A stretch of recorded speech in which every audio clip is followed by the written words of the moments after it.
Welcome back to another English lesson. I'm in London at the moment and I decided to contact another English teacher who has a channel on YouTube. You might know her. It's Lucy from English with Lucy. We are going to meet together on camera so that you can learn a little bit more about how to introduce yourself in English. Hello! Hi! It's so nice to meet you. Lovely to finally meet you. How are you? I'm well. How are you? I'm good, thank you. How are you finding London?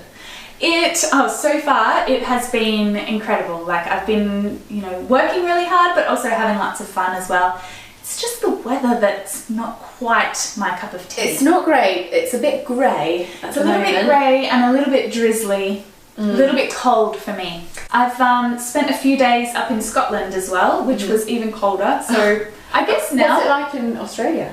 At the moment we're just going into summer, so it's starting to get warm. Oh, I'm envious. I'm looking forward to getting back there actually.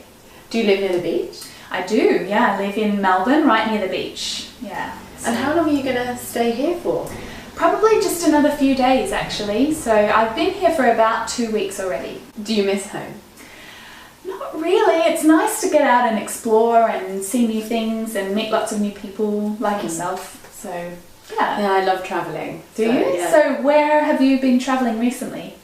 Well, I used to live in Spain.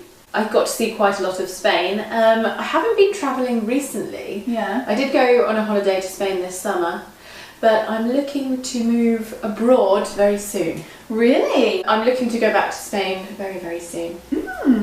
But I would love to visit Spain. I've never been. Haven't you? No. Have you been to many other countries?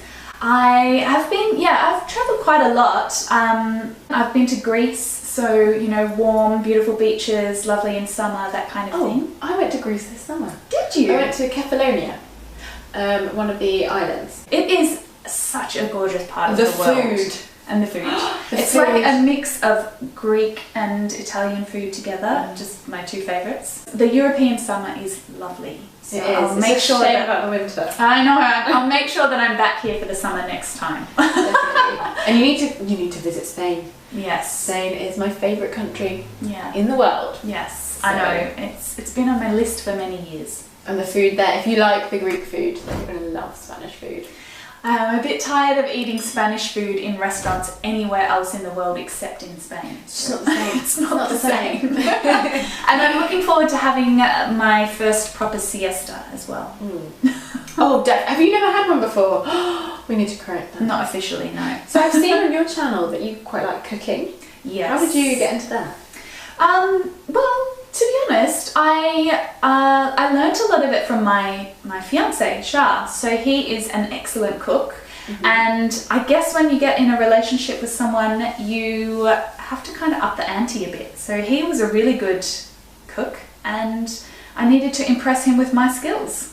Well, I know, cooking for one, it's just not the same, is it? Actually, I'm awful at cooking for one. I always make about 6 meals worth and then I have to end up freezing it, which is kind of helpful, but I'm not good at cooking for one. Well, I recently moved back with my parents for a short while before moving on to another country, and the best part of it is being able to cook for 3 other people. Oh, I thought you were going to say that you, the best part about it is you get like home cooked meals every night. I make them myself. You do it yourself? Yeah, that's like my sort of agreement. You can have me here and I'll cook for you.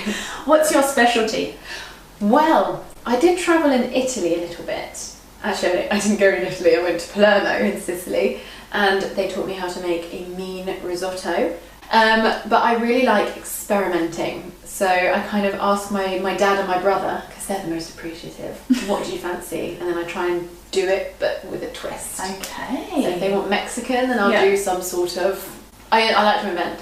We're quite opposite in that sense. I'm very much like find a really good recipe and make the recipe. Yeah. See, I like to find a couple of recipes, take inspiration from them, and then rewrite it myself. Oh, that and have a sounds folder. interesting and very exciting. So what's your number 1 recipe then? I love cooking Thai food, actually. I do love a Thai green curry, yeah. But I find it hard to find a good paste. Well, I make all of my paste myself. So that's why mine are so good. But yeah, it's all about the paste, right? So you cook that first, then you deal with the rest of it. So you must have lived in quite a few countries then. I've definitely travelled and visited a few. I was born in Australia and I've lived most of my life in Australia, but I have spent some time living in Vietnam and also in Malaysia. I've never been to Asia at all. Haven't you? In fact, I only have ever left Europe twice. Once was to go to Jamaica and once was to go to Grenada. Oh really? You're a Caribbean kind of girl. Yeah. I've lived just in Spain. I lived in Madrid and I lived in Seville. And beautiful part of the world. London and the countryside in England, where I'm from, Bedfordshire. What's the countryside like? So green that sometimes when I get off the train I have to put my sunglasses on because it hurts my eyes. It's beautiful, lovely in spring and summer. Yeah. Autumn is stunning because you get all the fallen leaves. Yeah. And winter's nice. It does snow occasionally. Where I'm from, it's quite flat. But if you go further afield, you can go down the hills and everything. Yeah. But I'm looking to live in some other countries soon. Soon. Not sure. Soon. It's one of the things that I love most about teaching and meeting new people is there are so many opportunities to, travel and go to different places. Places that you never really expected to go either. But yeah, cool. I mean, it's a journey, isn't it? You just end up doing things that you never ever imagined and meeting lots of random people. Yeah. Like you. Exactly. running into you in London. Okay, Emma, well, I would love to show you my neighbourhood. So why don't we go and grab a coffee? Yeah, I'd love to have a little bit of a walk around. That sounds great. Yeah. Let's do it. And have a chat. Yeah. Continue chatting. Okay. Well, I hope you enjoyed that video about introducing yourself to someone that you've never met before. So there was lots of small talk and conversation topics that you can use when you first meet someone. So if you would like to continue the conversation with Lucy and I, she has another video on her YouTube channel, English with Lucy, so you can find the link underneath this video. And in that video, we're going to be talking about our jobs and what we do. Hey, I've got a quick message for you before you go. If you would love to improve your English conversation skills, then consider joining my online training program. It's a step-by-step guide to English conversation, helping you to build the confidence that you need to start speaking soon. And it includes weekly conversation opportunities so that you can practice for real with me and your classmates. If you want more information, check out this link and hopefully I'll see you there. Bye for now.